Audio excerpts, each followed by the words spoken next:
आज हम मैथ 9 की एक्सरसाइज नंबर 4.1 का क्वेश्चन नंबर 4 का पार्ट 3 करने जा रहे हैं। क्वेश्चन फैक्टराइजेशन का। इसको सॉल्व करने के दो स्टेप्स होते हैं। फर्स्ट स्टेप के अंदर आपने फर्स्ट और लास्ट टर्म को मल्टीप्लाई करना होता है। जब आप 4x स्क्वायर को 3 से मल्टीप्लाई करेंगे तो 12x का स्क्वायर आ जाएगा आपके पास, ठीक है। सेकेंड स्टेप के अंदर आपने दो नंबर ऐसे फाइंड करने होते हैं जिनको आप मल्टीप्लाई करें तो 12x का स्क्वायर आए, और जब प्लस या माइनस करें तो 13x आए। तो 12x का स्क्वायर आपको कैसे मिलेगा?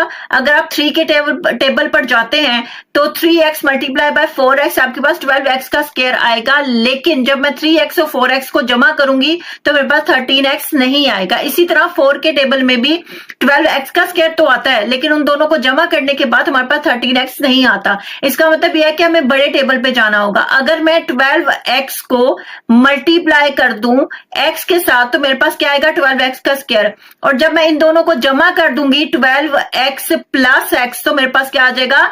13x। इसका मतलब यही वो टर्म है जो यहां पुट होगी।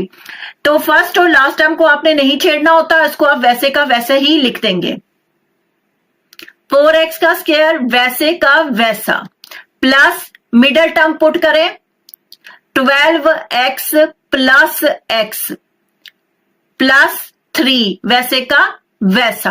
अब आपने इन दोनों में से कॉमन फाइंड करना है और इन दोनों में से कॉमन फाइंड करना है। इन दोनों में अगर आप देखें तो 4x कॉमन है, ठीक है। 4 इसलिए क्योंकि दोनों पे डिवाइड हो जाता है और x दोनों के साथ मौजूद है, दोनों में x मुश्तरिक है तो x भी कॉमन आएगा, ठीक है।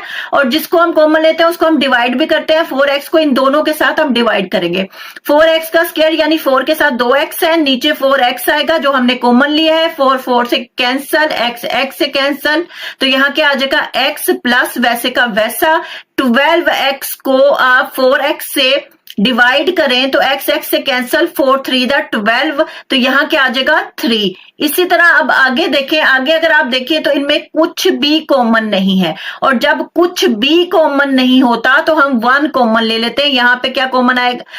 1 यानी प्लस 1, और x प्लस 3 वैसे का वैसा ही आ जाएगा, ठीक हो गया। अब देखें ये दोनों सेम है, इसका मतलब है कि क्वेश्चन हमारा बिल्कुल ठीक है। ये दोनों एक जैसे हैं इसलिए इसमें से कॉमन ले लेंगे, x प्लस 3, ठीक हो गया। और दूसरा जो फैक्टर हमारा बना है वो है 4x प्लस 1, और यही इसका आंसर है। अगर आपको मेरी वीडियो इंफॉर्मेटिव लगती है तो please like share subscribe. Thank you.